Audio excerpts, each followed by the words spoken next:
नमस्कार, आप 90 डिग्री देख रहे हैं। हरियाणा में अगर आप किसी थानेदार के साथ अगर बैठते हैं और आपकी जानकारी है तो ये बहुत बड़ी बात मानी जाती है। लेकिन उसी हरियाणा में अगर आप किसी थानेदार को थोड़ा सा अगर डांट दें या झाड़ लगा दें तो लोग आपके कायल हो जाते हैं।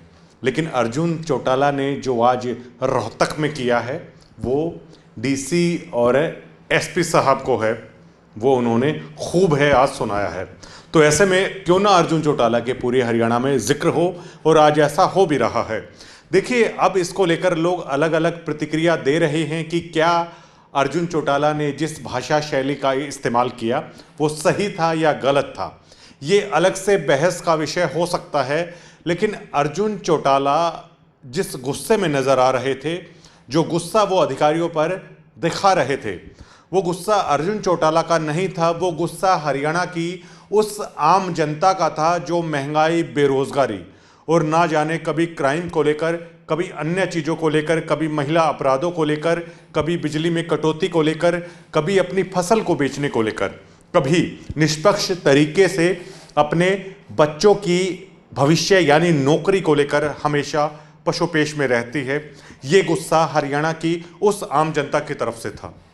और हरियाणा का विपक्ष का एक विधायक आखिरकार गुस्सा क्यों ना हो, जब उसका प्रोटोकॉल हरियाणा में चीफ सेक्रेटरी से भी ऊपर है, वो होता है, माना जाता है ऐसा। तो ऐसे में वो विधायक काफ़ी घंटों तक बैठा रहता है, लगातार संघर्ष करता है और ये कहता रहता है कि वो उपायुक्त के माध्यम से अपना ज्ञापन है वो सौंपना चाहते हैं। लेकिन लगातार जो रोहतक की पुलिसिया व्यवस्था है, अर्जुन चौटाला और इनेलो के जो वहाँ पर समर्थक मौजूद थे, लगातार उनके साथ संघर्ष है वो करते रहते हैं। एक विधायक केवल इतनी कह रहा था कि वो ज्ञापन सौंपना चाहता है कि क्या उपायुक्त के पास इतना समय नहीं है कि जिस तरह से महंगाई से, बेरोजगारी से हरियाणा की जनता त्राही त्राही कर रही है। लेकिन जब ऐसा नहीं होता है तो अर्जुन चौटाला और इनेलो के कार्यकर्ता भी नहीं माने और घंटों तक यही स्थिति है वो रोहतक सरकारी बिल्डिंग के बाहर है वो बनी रही। और उसके बाद आप सभी वो तस्वीरें देख रहे हैं कि किस कदर अर्जुन चौटाला गुस्से में रोहतक के जो एसपी साहब हैं उनको कुछ ऊपर नीचे है वो कहते हुए वो दिखाई दिए। लेकिन क्या अर्जुन चौटाला का गुस्सा जायज़ नहीं है जिस तरीके से हरियाणा में हो रहा है, और जिस तरीके से ये किसी से छुपा नहीं है कि हरियाणा में प्रशासनिक अधिकारी हों, अफसरशाही हो, वो पूरी तरीके से बेलगाम है। ये हरियाणा क्या ये बड़ी बहस का विषय नहीं था जब फरीदाबाद में कृष्णपाल गुर्जर ये कहते हैं अधिकारियों को कि भैया तुम्हारे तो कीड़े पड़ेंगे, बद्दुआ दे रहे हैं। एक सरकार का मंत्री अपने ही अधिकारियों को, अधिकारी सरकार के ही होते हैं जिसकी वे सरकार होती है, अपने ही अधिकारियों को एक मंत्री जब बद्दुआ दे रहा है कि आप लोगों ने इतना भ्रष्टाचार मचा रखा है हरियाणा में, इस कदर गंदगी आप लोगों ने फैला रखी है कि आपको कीड़े पड़ेंगे, भगवान देख रहा है। वैसे इस तरह की बद्दुआ देने का काम या तो कमज़ोर आदमियों का होता है या शराब देने का काम साधुओं का होता है। लेकिन इसी हरियाणा में, इसी हरियाणा सरकार के मंत्री अधिकारियों को भ्रष्टाचार कह रहे थे और कह रहे थे कि आप लोगों ने दीमक की तरह हरियाणा को खा लिया है। क्या ये चिंता का विषय नहीं था? इसी हरियाणा के अंदर जब कोई रोजगार निकाला जाता है तो अधिकतर 70 से 80% बच्चे हैं वो बाहर के हैं, वो लगाए जा रहे हैं। लेकिन आज इसी हरियाणा के अंदर अगर एक विधायक अपनी नाराजगी जाहिर कर रहा है तो बहुत सारी ट्रोल आर्मी ऐसी है जिन्हें बहुत सारी दिक्कत है वो हो रही है। हालांकि 90 डिग्री फिर भी ये कह रहा है कुछ ऐसी भाषा शैली का इस्तेमाल हुआ है जिसे जायज़ नहीं ठहराया जा सकता। लेकिन अर्जुन चौटाला ने जिस तरह का अपना आज प्रदर्शन दिखाया है वहाँ पर, जिस तरह आम जनता के हक के लिए वो अफसरशाही के सामने सीना तान कर खड़े हैं, कम से कम पिछले 10 सालों में तकरीबन पहली बार किसी विपक्ष के विधायक ने यह हिम्मत दिखाने की कोशिश की है। वरना हरियाणा की अफसरशाही आज के दिन इतनी बेलगाम है कि वो विपक्ष के विधायक को तो छोड़िए, सत्ता के विधायकों तक को कुछ मानने को तैयार नहीं है। आज अर्जुन चौटाला इस मिरर को तोड़ते हुए रोहतक में कम से कम जरूर नजर हैं वो आ रहे हैं।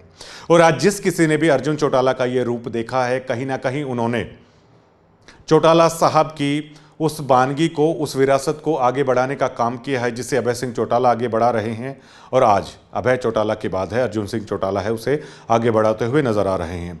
देखिए, मुख्य तौर पर कांग्रेस को विपक्षी दल है वो माना जाता है, लेकिन किस कदर कांग्रेस के साथ है बीजेपी खेला करती है वो किसी से छुपा नहीं है। जबकि केवल 2 विधायकों के साथ अगर आज पूरे हरियाणा में आप इनेलो के प्रोटेस्ट जितने भी प्रदर्शन हैं अगर वो आप देखते तो कहीं ना वो कहीं विपक्षी दल के तौर पर कांग्रेस को वो पछाड़ते हुए नजर आते हैं। देखिए, वोट बैंक के तौर पर अगर इस रोहतक आसपास के क्षेत्र में बात की जाए तो यकीनन यहां पर वोटों में कांग्रेस कहीं ज्यादा इनेलो से दिखाई देती है। लेकिन अगर उसी पार्टी को, अगर कांग्रेस को अगर सड़कों पर उतरना होता है तो इनेलो जितने कार्यकर्ता सड़कों पर उतार सकती है उतने उतारने की क्षमता कांग्रेस के पास नहीं है। ये आज देखने को मिल रहा है। और धीरे धीरे जिस कदर अपने उसी नैसर्गिक रूप में, उसी स्वरूप में इनेलो पार्टी है अब आती हुई नजर आ रही है, इसने हर किसी को हैरान और आज चौंका दिया है जो रोहतक में आज के दिन हुआ है। और लोग ये सवाल कर रहे हैं कि आखिर इनेलो में और अर्जुन सिंह चौटाला में इतनी हिम्मत है वो आखिरकार कहां से आ रही है जो लोगों के लिए ये कर रहे हैं।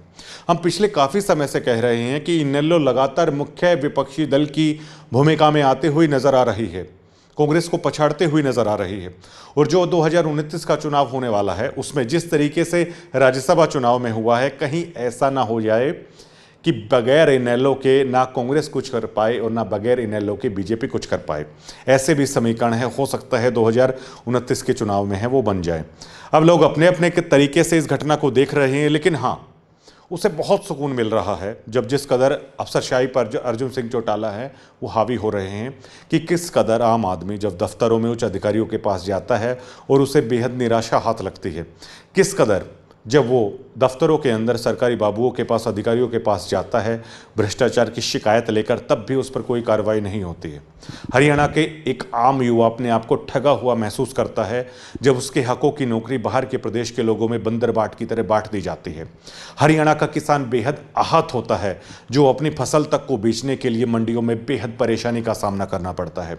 हरियाणा का व्यापारी खौफजदा है गैंगस्टरों के भय से जब वो इस कदर किसी नेता को, वो परेशान लोग जो कि लाखों करोड़ों की संख्या में हैं हरियाणा में, जब किसी नेता को इस तरीके से संघर्ष करते हुए देखते हैं तो कहीं ना कहीं उन्हें बेहद सुकून मिलता है कि कोई तो लीडर उनके बीच में है जिसने आज इस कदर हिम्मत दिखाने की कोशिश की और उस बेलगाम अफसरशाही के सामने कहीं ना कहीं सीना तानने की कोशिश है अर्जुन सिंह चौटाला ने आज की है।